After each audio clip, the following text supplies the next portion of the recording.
Hey everyone and welcome. Thank you guys so much again for serving this second week of January. I do want to go ahead and give you an announcement that we are going to have something called a Brewer Bash over at my house. And basically it's where all the small group leaders come and just hang out and mingle, and we'll have some fun times with some games and whatnot as well as some prayer time for just the ministry in general. And so keep an eye out for that. I'll give you guys a flyer or something or more announcements to come, okay? The second announcement, make sure your kids during large group time aren't going to the bathroom or trying to get a drink. Some of the kids are trying to, I think, escape from just the video and whatnot. And so definitely make sure that they are staying in the room when doing that, just as a rule of thumb, during worship and the large group time. And then before and after that, they can go, it's fine. But yeah, definitely have them keep in there for that. This week, we are talking about self-control again, and when do you lose control? When you do lose control, it can cause trouble. And it goes along with our Bible verse, God's power has given us everything that we need to lead a godly life, which means we have the power within us with the Holy Spirit's help to have that self-control. And so that self-control can really keep us out of some dangerous situations and whatnot too.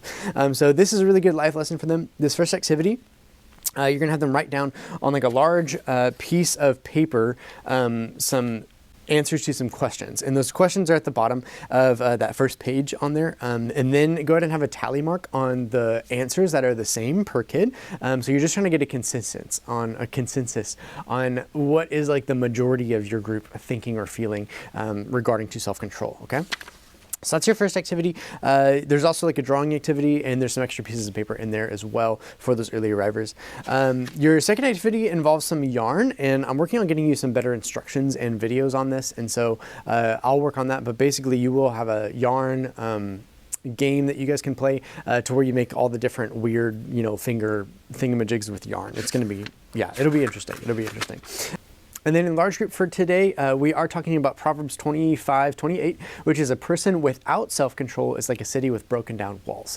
And so this first activity, when you come back, we're going to go ahead and have some decks of cards, and they can build a wall around an object. And so like say they have a solo cup and you want to build like the little tents around the solo cup.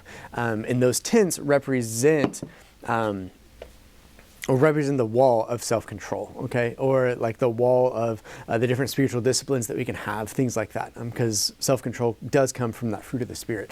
And so go through that and have them do that. And then there are some different bullet points and stuff that you can go through as kind of just a snapshot on this is why we're doing this on that page as well.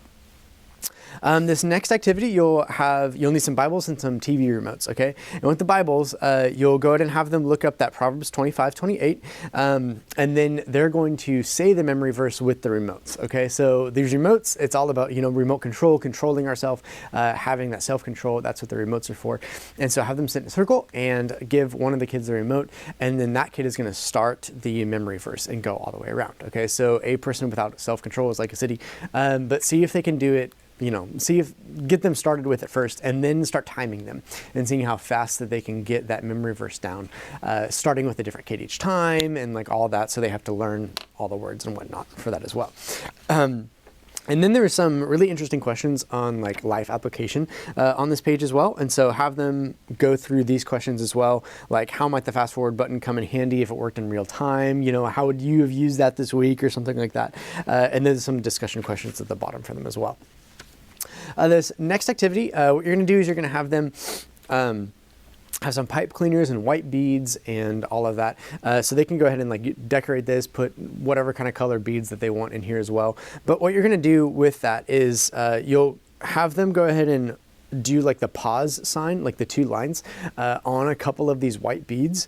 And with that, it'll become a bracelet. And so when they put the bracelet on, it's like an activity of, okay, when I look at my wrist, I can remember to pause when I'm frustrated or pause when I'm angry, and then collect myself, have that self-control, and then continue on with the conversation of whatever it is, okay?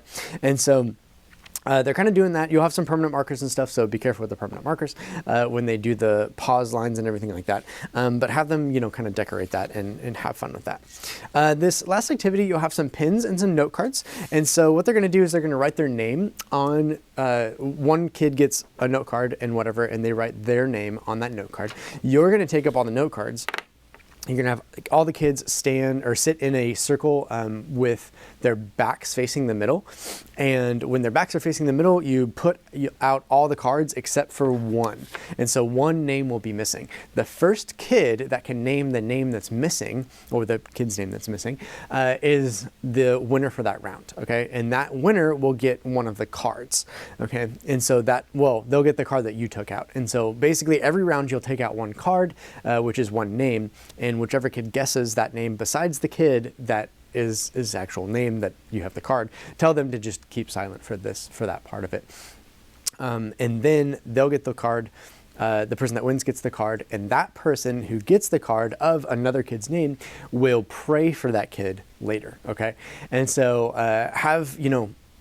the winner sits out the next round, basically, because every kid should get one card by the end of it, and then every kid should be prayed for by the end of that activity as well. And so I think that's a really cool activity. So definitely go through that, have some fun with the prayer activity with them, and make sure they're being intentional and praying for each other as well.